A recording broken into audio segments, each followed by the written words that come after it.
Farmakognosi terdiri dari dua kata, yaitu farmakon, obat, dan juga gnosis, pengetahuan.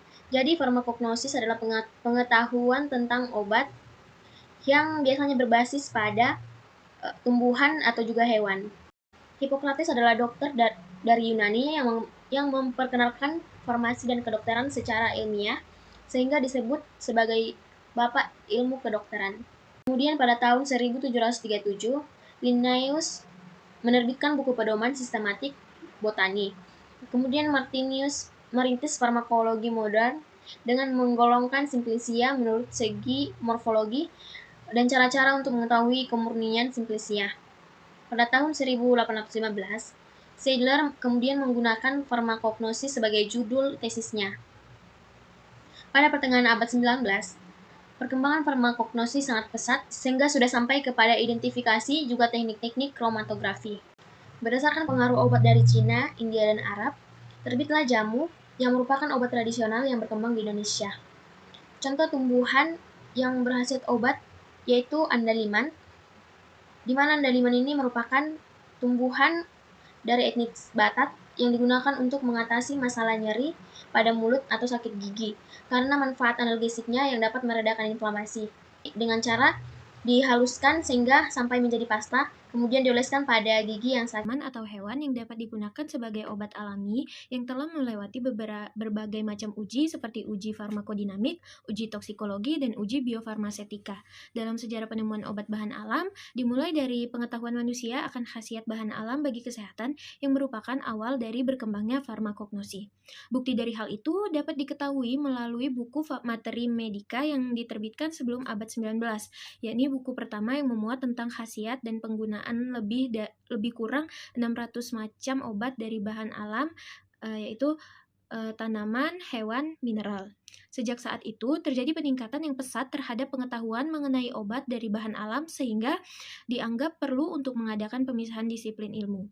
Oleh karena itu, pada abad 19, materia medika sudah memiliki dua disiplin ilmu, yaitu farmakologi yang mempelajari kerja obat, action of drug, dan farmakognosi yang mempelajari segala aspek obat dari alam.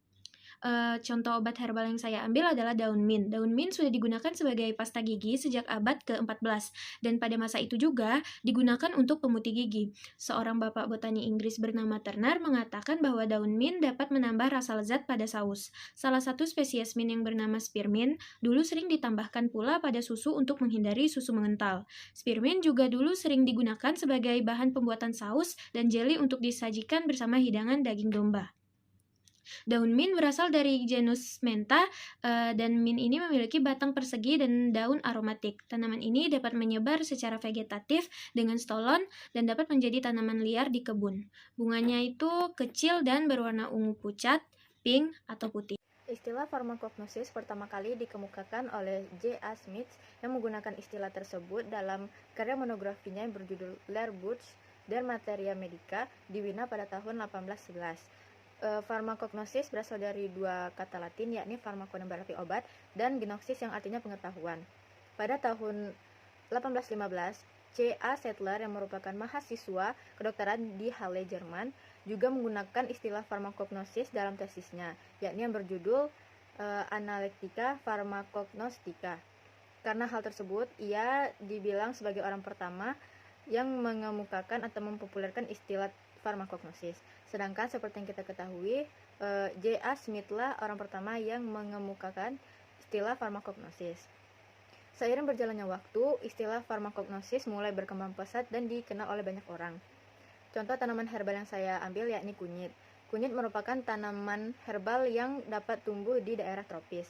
Tanaman kunyit berasal dari India.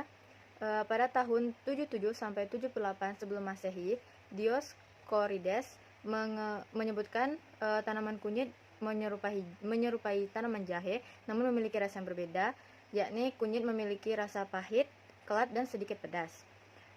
Tanaman ini dapat ditemukan di daerah Asia Selatan, contohnya Indonesia, Cina, Taiwan, Filipina, dan India. Di Indonesia, tanaman kunyit biasanya diolah sebagai ramuan jamu karena memiliki banyak manfaat, yakni salah satunya sebagai mencegah penyakit kanker dan dapat memperlancar atau memperedakan nyeri haid pada wanita.